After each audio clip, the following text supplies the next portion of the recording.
नमस्कार, आपण पाहत आहात पुणे लाईव्ह न्यूज. पाहुयात दिवसभरातील ठळक घडामोडी. खेड तालुक्याच्या पश्चिम भागात एसटी बसच्या अपघाताचे सत्र सुरूच आहे. सोमवारी दिनांक 29 सप्टेंबर 2025 रोजी सकाळी 8:30 वाजण्याच्या सुमारास कडूस गावाजवळ कडूस कोहिंडे बुद्रुक रस्त्यावर खरपूड एसटी बसचा अपघात झाला.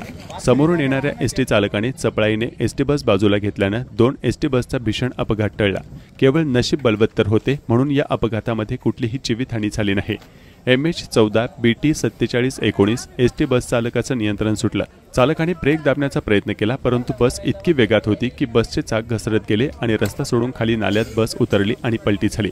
अचानक घडलेल्या या घटनेमुळे एसटीमधील प्रवाशांचा गोंधळ उडून भीती पसरली. एसटीत शालेय विद्यार्थी, विद्यार्थिनी, महिला आणि लहान मुलं देखील अशी एकूण 43 प्रवासी प्रवास करत होते. अपघातानंतर मुलांनी जोरजोरात आरडाओरडा करण्यास सुरुवात केली. त्यांचा आवाज ऐकून परिसरातील नागरिकांनी घटनास्थळी धाव घेऊन प्रवाशांना आपत्कालीन मार्ग व ड्रायव्हर बाजूकडच्या दरवाजातून बाहेर काढले, तर काही प्रवासी खिडकीतून बाहेर पडले. आम्ही बसलोय कोहिंड्यापासून, बस एवढी फास्ट आहे आणि इथं तुम्हाला दिसतंय मरता मरता बसले आम्ही. आणि एकदा नाही अनेकदा ह्यांची एवढे स्पीडने चालवतात हे ड्रायव्हर, खूप म्हणजे खूप जास्त स्पीड. आणि हे खूप वेळा झालेले आहेत असे सीन. असं नाही की हे आजच झाले. आज सकाळ सकाळ आम्ही कॉलेजचे एक्झाम फॉर्म भरायला चाललोय आणि हा सीन झालाय. पिंपरी चिंचवड पुणे शाखेच्या युनिट 3ने चाकण पोलीस ठाण्याच्या हद्दीत पठारे वस्ती या ठिकाणी दारूभट्टीवर छापा मारला. यामध्ये पोलिसांनी 1.5 लाख रुपये किमतीचे रसायन नष्ट केले. ही कारवाई सायंकाळी करण्यात आली. नरबाल नागर राजपूत, राहणार कोयाळी, तालुका खेड याच्या विरोधात गुन्हा दाखल करण्यात आला आहे. आरोपीने बेकायदेशीरपणे दारू तयार करण्यासाठी रसायन भिजत घातले. याबाबत माहिती मिळाल्यानंतर गुन्हे शाखेने दारूभट्टीवर छापा मारून कारवाई केली. यामध्ये 1.5 लाख रुपये किमतीचे 3000 लिटर रसायन नष्ट करण्यात आले. 2 वर्षांकरता तडीपार केलेले असताना तडीपारी आदेशाचा भंग करून हद्दीत आल्याप्रकरणी कुणाल बाळू वीर वयवर्ष 22 राहणार खंडोबामाळ चाकण तालुका खेड याच्यावर चाकण पोलीस ठाण्यात गुन्हा दाखल करण्यात आला आहे. कुरुळी येथे पुणे नाशिक महामार्गाच्या वाढीव संपादन जमीन मोजणीस सुरुवात झाली आहे. यावेळी भूमापन अधिकारी पोलीस बंदोबस्तासह सोमवारी 29 सप्टेंबर 2025 रोजी सकाळी कुरुळी हद्दीत चिंबळी फाट्यावरील आले होते. पुणे नाशिक महामार्ग रस्त्याच्या वाढीव जमीन संपादन मोजणीस सुरुवात झाली आहे. मोजणीसाठी आलेल्या अधिकाऱ्यांना काही शेतकऱ्यांनी विरोध दर्शवला, तर काही शेतकऱ्यांनी स्वतःच्या क्षेत्रात उभे राहून आपली किती जागा संपादित होत आहे त्याप्रमाणे हद्दीच्या खुणा करून घेत होते. मोजणी अजून पूर्ण झाली नसून राहिलेली मोजणी मंगळवारी दिनांक 30 सप्टेंबर 2025 रोजी पूर्ण करण्यात येणार असल्याचं प्रशासनानं सांगितलं.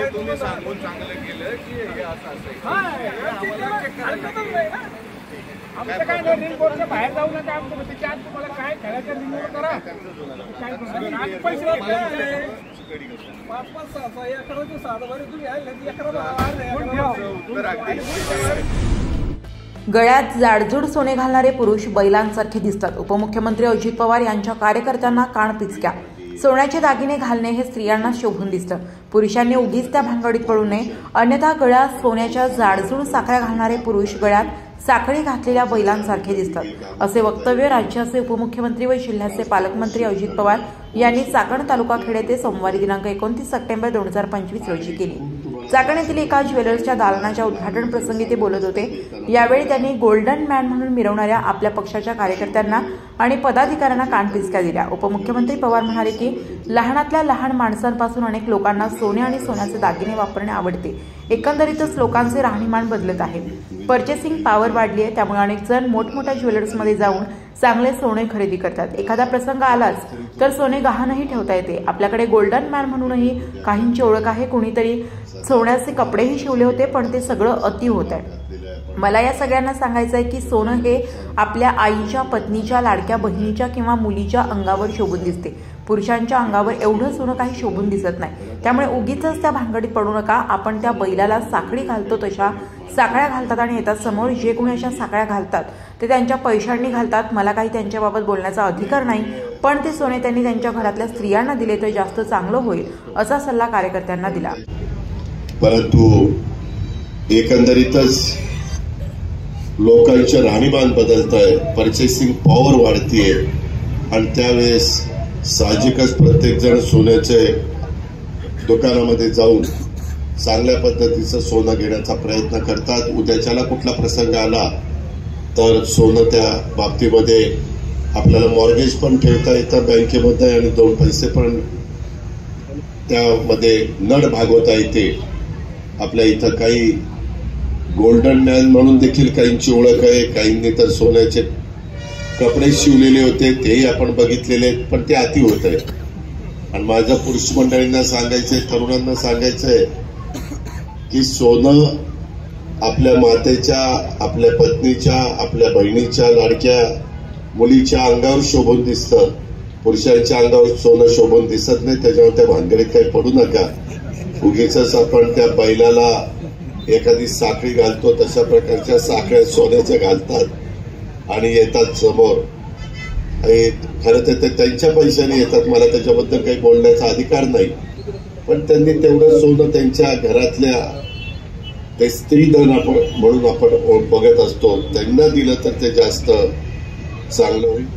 लोणावळा, चाकण आणि बारामती पहिल्यांदा या जिल्ह्यातली 3 शहरं निवडलेली आहेत. कचऱ्याच्या बद्दलची विल्हेवाट लावण्याच्या करता काही कोटी रुपयाचा कार्यक्रम आपण हातामध्ये घेतोय. त्यामध्ये स्थानिकांनी पण खूप मोठ्या प्रमाणावर मदत केली पाहिजे. कारण मी ज्यावेळेस भोसरी वरून इकडे येत असताना अनेक ठिकाणी रस्त्याच्या कडेला कचरा टाकलेला दिसतोय. आणि मी त्या दिवशी मीटिंगमध्ये फक्त चाकण घेतलं नाही, तर चाकण आणि चाकणच्या परिसरातल्या जेवढ्या काही पूर्वीच्या वाड्या होत्या, ज्याच्या आता ग्रामपंचायती झालेल्या आहेत, त्याची पण एक जागा आम्ही कचऱ्याच्या वर प्रक्रिया करणारी निवडलेली आहे. आणि नुसतं चाकण नाही तर या आजूबाजूच्या पण भागाला त्याच्यामध्ये समाविष्ट केलं. अशा प्रकारच्या स्पष्ट सूचना मी जिल्हाधिकारी डुडी आणि मुख्य कार्यकारी अधिकारी गजानन पाटील यांना दिल्या. त्यामध्ये त्या गावांनी देखील ठराव, कदाचित गजानन पाटलांनी तुमच्याशी संपर्क साधला असेल आणि त्यातून आपण तो मार्ग काढतो. शेवटी शहरं वाढत असताना तिथं चांगले रस्ते, तिथं पिण्याचं पाणी, विशेषतः कचऱ्याची विल्हेवाट आणि ज्या काही नागरी सुविधा लागतात त्या सुविधा देणं हे आमचं सगळ्यांचं कर्तव्य असतं. आणि त्या कर्तव्याच्या भावनेतनं आम्ही सगळेजण काम करतोय. पाऊस थांबल्यानंतर चाकणमधील रस्त्यांच्या कामांना सुरुवात. अजित पवार. चाकणमधील वाहतूक कोंडीबाबत पवार यांनी यावेळी चर्चेदरम्यान भाष्य केलं. पुणे, नाशिक व तळेगाव, चाकण, शिक्रापूर या दोन्ही महामार्गावरील वाढती वाहतूक कोंडी तसेच चाकण शहराचा औद्योगिक क्षेत्रातील कचऱ्याचा गंभीर प्रश्न सोडवण्यासाठी राज्य सरकारकडून ठोस उपाययोजना राबवण्यात येणार असल्याचे उपमुख्यमंत्री अजित पवार यांनी सांगितले. चाकणमध्ये वाढत्या वाहतुकीमुळे नागरिकांना अवघ्या 2-5 किलोमीटर अंतर पार करण्यासाठी तास-दीड तास लागतो. हा त्रास नागरिकांनी आजवर खूप सहन केलाय. याची मला जाणीव असून यावर कायमस्वरूपी तोडगा काढण्यासाठी महामार्गांची कामे परतीचा पाऊस उघडल्यानंतर तात्काळ सुरू करण्यात येतील. निविदा प्रक्रियेला वेग देण्यात आला असल्याचे देखील उपमुख्यमंत्री पवार म्हणाले. दरम्यान चाकण व परिसरातील गावांचा कचरा व्यवस्थापनासाठी औद्योगिक भागात प्रक्रिया प्रकल्प उभारण्यात येणार आहे. आवश्यक पायाभूत सुविधा उपलब्ध करून देण्यासाठी राज्य सरकारकडून विशेष उपाययोजना राबवण्यात येतील. वरिष्ठ पातळीवर या संदर्भात चर्चा सुरू असल्याचे उपमुख्यमंत्री पवार यांनी यावेळी सांगितले.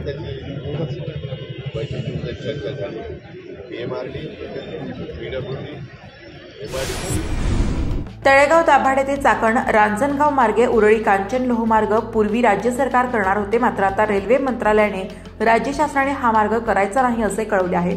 त्यामुळे हा मार्ग राज्याला करता येणार नाही.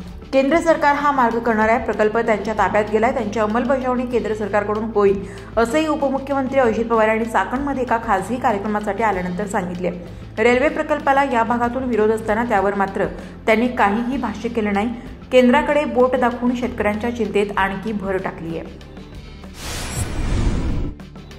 उपमुख्यमंत्री अजित पवार सोमवारी 29 सप्टेंबर 2025 रोजी चाकण येथील एका खासगी कार्यक्रमासाठी आले होते. महामार्गावर होणारी वाहतूक कोंडी उपमुख्यमंत्र्यांना दिसू नये याची पुरेपूर खबरदारी घेण्यात आली होती.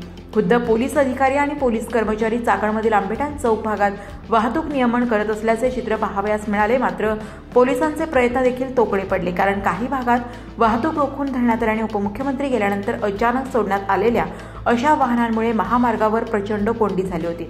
पवार यांच्या ताफ्याच्या सुरक्षेच्या कारणास्तव पुणे, नाशिक व चाकण, शिक्रापूर महामार्गावरील काही भागात पोलिसांनी अवजड वाहने रोखली होती.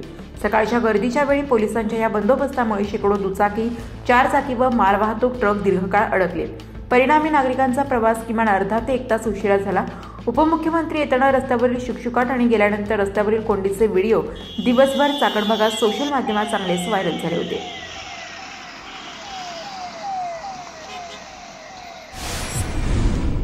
चाकण नगर परिषदेच्या सार्वत्रिक निवडणूक 2025 ची अंतिम प्रभाग रचना मंजूर व जाहीर झाली आहे.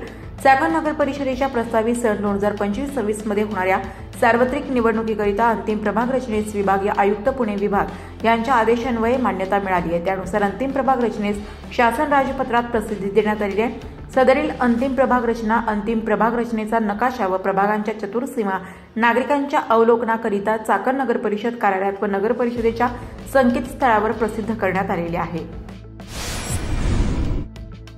माया निकम यांची चिंचोशी तालुका खेड ग्रामपंचायतीच्या उपसरपंचपदी दुसऱ्यांदा बिनविरोध निवड झाली. त्यांच्या निवडीचं गावातून स्वागत होत आहे.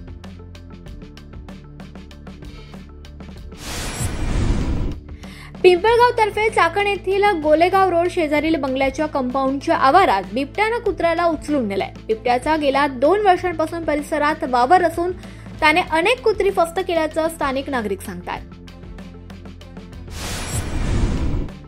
पुणे नाशिक महामार्गावर आळंदी फाटा परिसरातील गवते वस्ती भागात रस्त्याच्या मधोमध मोठा खड्डा पडलाय. अनेक वाहने यात अपघातग्रस्त होत आहेत. त्यामुळे तातडीनं हा खड्डा बुजवण्याची मागणी पुणे लाईव्हच्या दर्शकांनी याबाबतचे व्हिडिओ पाठवून केली आहे. खेड तालुक्यातील आडगाव विविध कार्यकारी सेवा सहकारी सोसायटीची वार्षिक सर्वसाधारण सभा उत्साहात संपन्न झाली. सभासदांना 8% लाभांश वाटपास आडगाव सोसायटीचे विभाजन करून सुपे, सातकरवाडी, बागू कान्हेवाडी खुर्द, टेकवडी अशा नवीन सोसायट्या स्थापन करण्यास मान्यता देण्यात आली आहे. चाकण शिक्षण मंडळाच्या कला व वाणिज्य महाविद्यालयातील वाणिज्य शाखेचे विभाग प्रमुख डॉक्टर हेमंत गावडे यांना आणि प्राध्यापक अभिजित बेंडाले यांना चांगल्या सेवेबद्दल पुरस्कार देऊन संस्थेच्या वतीनं गौरवण्यात आलाय. कुरकुंडी येथे 5.6 लाख रुपये खर्च करून बांधण्यात आलेल्या विविध कार्यकारी सेवा सहकारी सोसायटीच्या नवीन इमारतीचं उद्घाटन करण्यात आलं.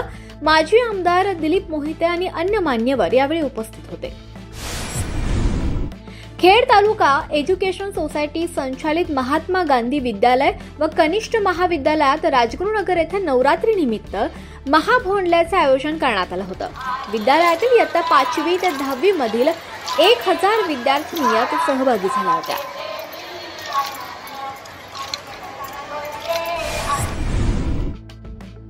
राष्ट्रीय स्वयंसेवक संघाच्या वतीनं शताब्दी वर्षानिमित्त राजगुरुनगर शहरातून संचलन करण्यात आलं.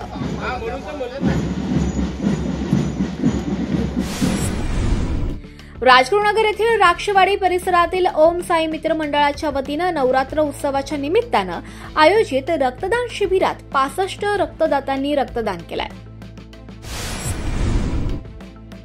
श्री जयहिंद नागरी सहकारी पतसंस्था कुरुळी चिमणी फाटा या पतसंस्थेची 21वी वार्षिक सर्वसाधारण सभा कुरुळी तालुका खेड येथे उत्साहात पार पडली. शेतकरी हित आणि आधुनिक कृषी तंत्रज्ञान प्रसाराच्या उद्देशानं शेतकरी मेळावा सोमवारी दिनांक 29 सप्टेंबर रोजी संतोषनगर वाकी बुद्रुक येथे पार पडला. अवैध वाहतूक करणाऱ्या 46 वाहनांवर कारवाई करून त्याद्वारे 1,25,38,939 रुपये दंड ठोठावण्यात आला आहे. त्यातील एक जेसीबी वगळता 1,17,88,000 असा 93% दंड वसूल झाला असल्याची माहिती खेडचे तहसीलदार प्रशांत बेडसे यांनी दिली. याशिवाय 21 ठिकाणच्या अवैध गौण खनिज उत्खनन प्रकरणात एकूण 8,55,00,000 रुपये दंड ठोठावण्यात आला आहे. संबंधितांना नोटिसा दिल्या जात असून लवकरच त्यांच्या मिळकतीवर बोजा दाखल करण्यात येणार असल्याचं त्यांनी सांगितलं आहे. एकूण 46 वाहनांवर कारवाई झालेली आहे. त्या वाहनांचा दंड हा सुमारे 1,25,38,939 रुपये इतका झाला. त्यामध्ये एका वाहनाचा म्हणजे जेसीबी वाहन आहे त्याचा दंड 7.5 लाख रुपये दंड वगळता 1,17,88,000 इतका दंड वसूल झालेला आहे. म्हणजे आपली 93% वसुली झालेली आहे. आणि गौण खनिज उत्खननामध्ये आपण एकूण 21 प्रकरणांमध्ये 8,55,00,000 इतका दंडाचे आदेश पारित केलेले आहेत. सदर दंड वसूल करण्यासाठी संबंधितांना आपण वसुलीचे नोटिसेस दिलेले आहेत आणि त्या नोटिसेसला जर त्यांनी दंड भरला नाही तर त्यांच्या मालमत्तेवर बोजे चढवण्यात येते. सर्व शक्तीनिशी काम करत आहोत. त्याच्यामुळे आम्ही आणखी जास्त कारवाई करण्याचा प्रयत्न करू. परंतु आता याच्यामध्ये 47 वाहनांनी 93% दंड वसुली. खेड तालुक्यात पाणंद रस्ते खुले करण्यासाठी येणारे अडथळे दूर करून शेतकऱ्यांच्या सहमतीने खेड तालुक्यातील 11 महसूल मंडळातील शेतकऱ्यांच्या मागणीनुसार जवळपास 73 पाणंद रस्ते खुले करण्यात आले. तेव्हा पंधरवाड्यामध्ये खेड तालुक्यामध्ये रस्त्यांचं जे रस्ते आपण खुले केले होते त्यांचं GIS मॅपिंग करून त्यांचा नकाशा आणि अभिलेख अद्ययावत करण्याचं काम सुरू केलेलं आहे. त्यामध्ये 73 रस्त्यांचं सर्वेक्षण महसूल विभागातील तलाठी मंडळ अधिकारी व भूमी अभिलेख विभागाचे सर्वेअर यांच्या एकत्रित टीममधने पूर्ण केलेलं आहे. 73 रस्ते हे सुमारे 80 किलोमीटर लांबीचे रस्ते 11 मंडळांमध्ये आपण घेतलेले आहेत आणि त्यांचं सर्वेक्षण प्रत्यक्ष फिरून पूर्ण झालेलं आहे. त्यांचे जो आनंद रस्ते होते ते सर्व सहमतीने सामोपचाराने ते सदर रस्ते खुले झालेले आहेत आणि मुर्मीकरणासाठी सदर रस्त्याचा प्रस्ताव देखील आपल्या तालुक्याने जिल्हा परिषदेच्या माध्यमातून सादर केलेला आहे. चाकण औद्योगिक भागात जमिनींना सोन्याचे मोल आले आहे. त्यामुळे कुठल्याही स्थितीत जमिनीचा ताबा मिळवण्याकडे अनेकांचा कल दिसून येत आहे. अनेकदा शासकीय अधिकारी मंडळींची अर्थपूर्ण तडजोड करून शेतकऱ्यांवर अन्याय करून जमिनी लाटल्या जात असल्याच्या अनेक घटना दररोज घडत आहेत. अशीच एक घटना चाकण MIDCत खालुंब्रे तालुका खेड येथे घडली. खालुंब्रे येथील जमीन गट क्रमांक 238/1 यामधील दाव्यात न्यायालयाची स्टे ऑर्डर असताना देखील काही भांडवलदारांनी दंडेलशाही करून कंपाऊंडचे काम सुरू केल्याचा आरोप स्थानिक शेतकऱ्यांनी केला आहे. भूमी अभिलेख व अन्य प्रशासनाला हाताशी धरून बनावट बोगस कागदपत्रे बनवून जमीन लुबाडण्याचा प्रयत्न सुरू असल्याचा स्थानिकांचा आरोप आहे. वैशाली नारायण बोत्रे, राहणार खालुंब्रे तालुका खेड जिल्हा पुणे. माझे वडील नारायण गणपत बोत्रे म्हणजे शेतकरी आहोत आम्ही तिथले आणि आमची जी शेतजमीन आहे गट नंबर 238 तळेगाव चाकण रोडला अपोजिट कोर्टयार्ड हॉटेलच्या समोरच आहे. तर तो संपूर्ण गट जो आहे तो 17 हेक्टर 62 आरचा आहे आणि ती आम्हाला कुळ कायद्याने म्हणजे माझ्या चुलत आजोबा आणि मारुती रामजी बोत्रे आणि तुकाराम रंगूजी पवार अशा 2 फॅमिलीजला कुळ कायद्याने आलेली जमीन आहे. त्याच्यामध्ये बोत्रे फॅमिली 50% आणि पवार फॅमिली 50% आणि त्याच्यामध्ये माझे आजोबा आणि गणपतरामजी बोत्रे आणि मारुतीरामजी बोत्रे हे 2 शाखा. मग बोत्रे फॅमिली 50% आणि पवार फॅमिली 50%. तर त्याच्यामध्ये काय झालेलं आहे की पवार फॅमिलीनी आणि बोत्रे फॅमिलीनी सिग्मा मेडिकल ट्रस्ट जे श्वेतांग जैन आहे डॉक्टर त्यांना ॲज अ हॉस्पिटल करण्यासाठी बक्षीसपत्र केलं होतं 1981-82ला. तर त्याचं जे चतुर्सीमा आहेत ते पेट्रोल पंप आता सध्या तिथं 29 गट नंबर 229 आणि दक्षिण बाजूला चाकण तळेगाव रोड. तर ते बक्षीसपत्र 81-82ला त्याचा अंमल झालेला, त्याचा फेरफार त्याच वेळेस बनलेला आहे. आणि आत्ता जे स्थिती आहे त्याच्यानंतर काय झालं की जे उरलेले शेतकरी होते मग ते जर पवार आणि बोत्रे आमच्यामध्ये कधी फाळणी वारा किंवा सरस निरस वाटप असं काही झालंच नव्हतं ना. दोघं 50-50% असल्यामुळं वाटप आमच्या दोघांमध्ये कधीच झालेलं नव्हतं आणि आमच्यात कुठल्याही प्रकारचा वाद नव्हता. पण मधल्या दरम्यानच्या काळात साधारणतः 2013ला आणि जेव्हा डॉक्टरला दिले पहिली 81-82ला मग त्यांचा गट नंबर 238 सिग्मा मेडिकल ट्रस्ट. तर त्यांचा गट नंबर 238-2 असा संबोधला जाऊ लागला तेव्हापासून.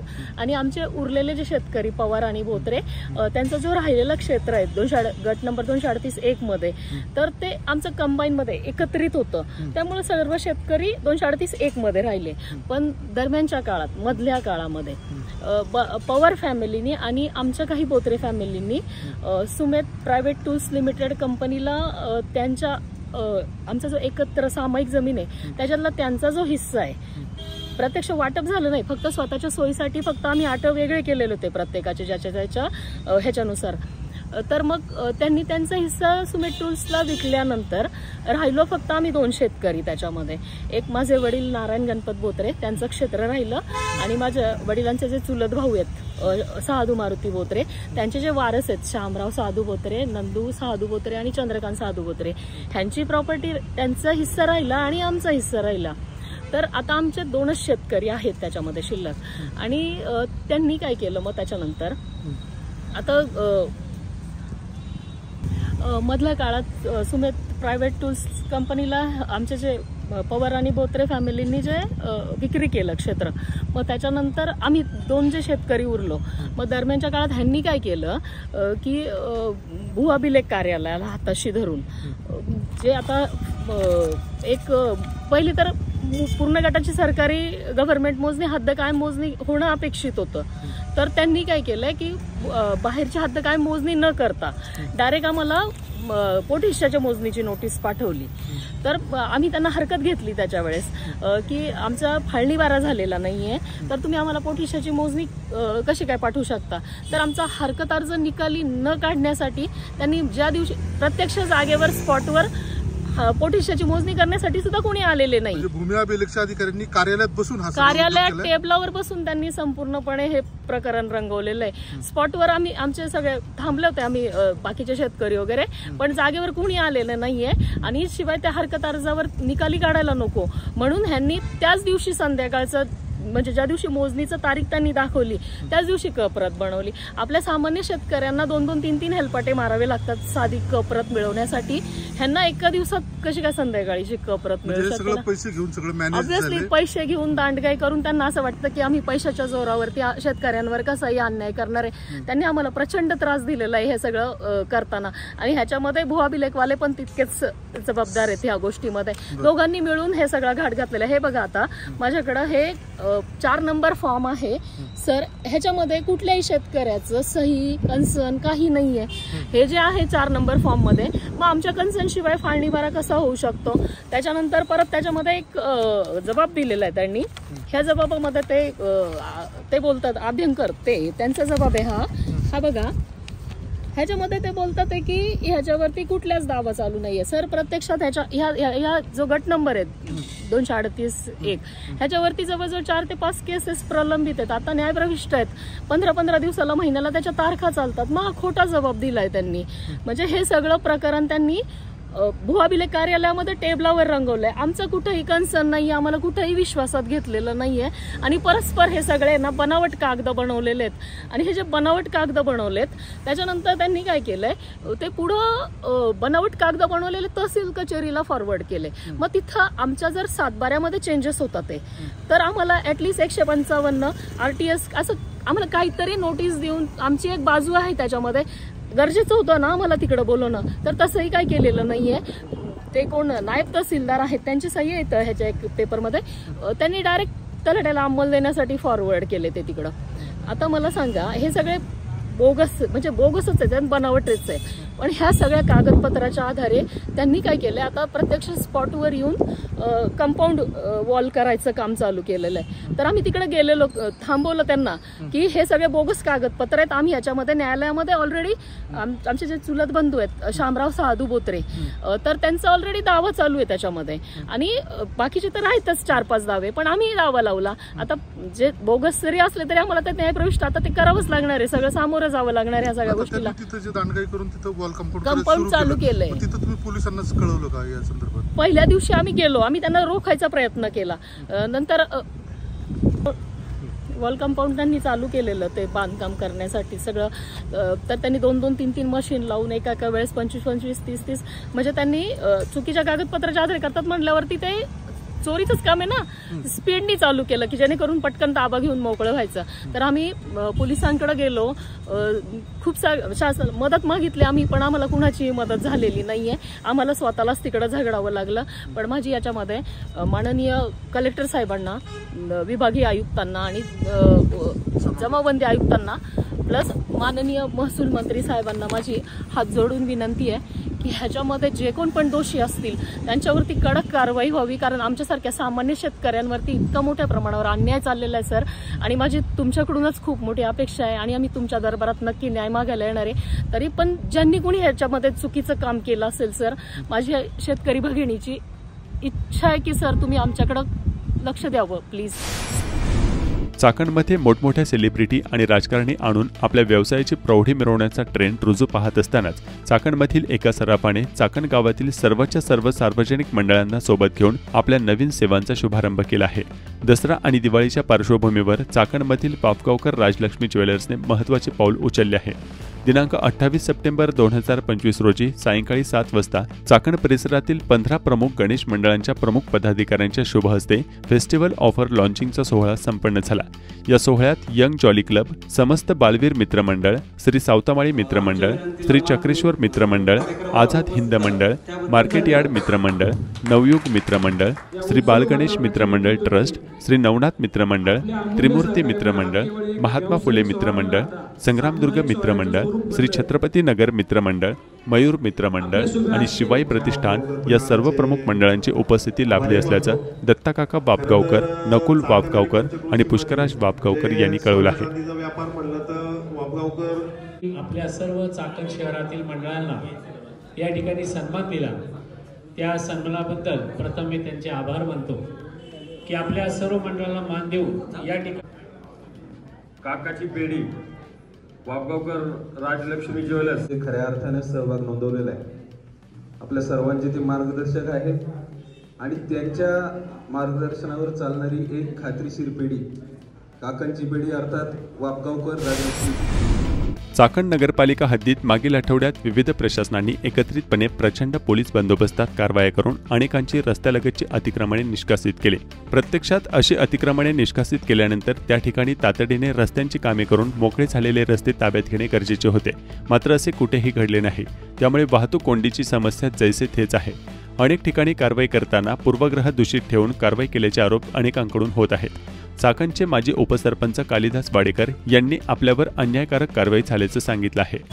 खरं तर गेल्या 16 तारखेला रात्रीची 8:30 वाजता अतिक्रमण म्हणून आमची जी अधिकृत प्रॉपर्टी आहे, अधिकृत इमारती आहे, त्याच्यावर शासकीय अधिकारी, मग नगर परिषदचे मुख्य अधिकारी शिव असतील, तहसीलदार असतील, MSIDCचे कार्यकारी अभियंता असतील, त्याचबरोबर PMRDचे तहसीलदार असतील, त्याचबरोबर चाकण पोलीस स्टेशन पोलीस बंदोबस्त असेल, त्या पोलीस बंदोबस्तामध्ये अतिक्रमणच्या नावाखाली आमची अधिकृत बांधकामं त्या टायमाला पाडली। आता ठीक आहे, आम्ही त्यांना सांगितलं होतं की बाबा आम्ही अधिकृत आहे, प्रॉपर्टी कार्ड आहे, आमचं त्याची नोंद आहे आणि विशेष करून आक्रोशित येणे केलेली आमची प्रॉपर्टी होती, ठीक आहे, आता पाडली। आता त्यानंतर आम्ही या बाबतीमध्ये आम्ही राज्याचे मुख्यमंत्री देवेंद्र फडणवीस साहेब, त्याचबरोबर या राज्याचे महसूल मंत्री आमचे चंद्रशेखर बावनकुळे साहेब यांना आम्ही भेटलो आणि त्यांच्या निदर्शन वस्तुस्थिती आणून दिली की हा केलेला हा खोडसाळपणाचा हा अन्याय आमच्यावर झालेला आहे, हा अशा लोकांमध्ये आता बोललं जाते, ही वस्तुस्थिती खरी आहे। यावर बावनकुळे साहेबांनी अधिकाऱ्यांची चर्चा करून त्यांना सांगितलं, मग तुम्ही चुकीचं काम कसं काय केलं, चुकीचं अधिकृत बांधकामाला कसं काय तुम्ही हात लावला। त्यावर प्रत्येक अधिकाऱ्यांनी हात काढून घ्यायचं काम केले। आता कुणाचं अंगावर घ्यायला तयार नाही। ही कारवाई झालेली, ही कारवाई आमच्याकडून नाही झाली असं सांगतायत, पण हजर तर मात्र तेच सगळेच होते, त्यांच्या माध्यमातून ही कारवाई खऱ्या अर्थाने केलेली आहे। आता आमचं असं म्हणणं आहे, तुम्ही केली ना कारवाई, केली ना, मग ती नुसतं तुम्ही माझ्यापुरतीच का केली? चाकण नगरपरच्या हद्दीच्या सोडून तुम्ही कुठं दुसरीकडे काय कारवाई केली का? चाकणमध्येच आपली ही कारवाई केली, ठीक आहे, काय हरकत नाही, करण्याबद्दल काय आमचं म्हणणं नाही, पण अधिकृत बांधकामावर तुम्ही कारवाई केली, आता ते म्हणतात चुकले, मग आता याची भरपाई कोण विषय करणार? याच्यावर तुमचा याचा मानसिक त्रास होतो, त्याला कोण जबाबदार येणार? आता ते सांगतायत की 2 दिवसांनी आपण बसू आणि 2 दिवसांनी परत मोजमाप, आता मोजमापच तुमचं चुकीचं टाकलं होतं। आमचं म्हणणं होतं की हा जो तुमचा आमचा गावठाणचा नकाशा आहे, तुम्ही मोजमाप टाका 15 मीटर, हे मोजमाप न करता तुम्ही फक्त एक साईडला ओढलं आणि त्या केलं आणि त्या टायमाला आम्ही दाखवलं की हे प्रॉपर्टी कार्ड आहेत आमचे सगळे, मुळात म्हणजे प्रॉपर्टी कार्ड आहे, प्रॉपर्टी कार्ड असून प्रॉपर्टीचा नकाशा आहे, नगर परिषदचा बी नकाशा आहे, नगर परिषदचा उतारा आहे, नगर परिषदच्या धडधडी दिलेले आहे त्याच्यात आमची। हे असताना शिवाय ह्या 2000 साली सुवार दिवशी आपल्याकडे होते, त्या सुवार दिवशींकडनं आकर्षित जागा येणे केलेली जागा आहे ही सगळी। असं असताना सुद्धा ही फक्त जाणून बुजून राजकीय सोडबुद्धीने केलेली कारवाई आहे असं माझं मत आहे। आता जर याच्यात मला जर न्याय नाही मिळाला तर मी या कुणी काय असताना कुणी अधिकारी असतील त्यांच्या विरोधात माननीय उच्च न्यायालय हायकोर्टामध्ये यांच्या विरोधात याचिका दाखल करणार आहे। आता अजित पवारांच्या संदर्भात तुम्ही त्यांचा दौरा झाला, त्याच्यानंतर या कारवाई झाल्या, सापत्न भावनेने कारवाई झाली म्हणून अजित दादांवरती तुम्ही आरोप केलेले होते, काय तुम्हाला त्याच्यानंतर हे बघा, आता त्या दिवशी जे आम्हाला तुमच्याच एका पत्रकाराने सांगितलं की अजितदादांनी कारवाई केलेली, पण तशी सगळी माहिती घेतली. आता अजितदादा हे आमच्या युतीचे नेते आहेत, आमचेच नेते आहेत, लक्षात घ्या. आम्ही ती सुद्धा माहिती काढली. अजितदादांनी फक्त जे अतिक्रमण आहे, रस्ता रुंदीकरणाचा विषय होता, ते करायला सांगितलं होतं. पण अजितदादांनी सांगितलं नाही की अधिकृत बांधकाम पाडा. ही सगळी माहिती आम्हाला मिळाली. आमदार दिलीपांना मोहिते पाटलांनी पण तेच सांगितलं. त्यांचं बी अजितदादांची चर्चा आली. ते म्हणले मी काय असं करायला लावलं नाही. मग एक कलेक्टर साहेबाला आपल्याच इथल्या जे तुमच्याच जवळचा पत्रकार आहे त्यांनी सारखं हे करून, आणि जे आपले राजकीय विरोधक आहेत, आमचे आता काय असेल ते आमदार असेल, आमदाराची काही मंडळी असेल, यांनी कलेक्टर साहेबांची दिशाभूल करून ही रात्रीची कारवाई करायला लावली होती. ठीक आहे, आता सगळं उघड झाले, करून नाही केलेली आहे. फक्त आता आम्हाला पुढचा न्याय नाही मिळाला तर हायकोर्टामध्ये याचिका आम्ही दाखल करणार आहे. आता मला सांगा, त्याची 16 तारखेला जी कारवाई केली आमच्या फक्त एकट्यावरच केली. ते कशासाठी केली की वाहतूक ट्रॅफिक नियंत्रण झालं पाहिजे, नियंत्रणात आली पाहिजे. आता बघा तुम्ही, ट्रॅफिक मी जिथं उभा आहे ना, याचा हा मध्य सेंटर आहे. हे मधले खांब काढणार होते, कुठं काढले खांब? ही झाडं काढणार होती, कुठं काढली?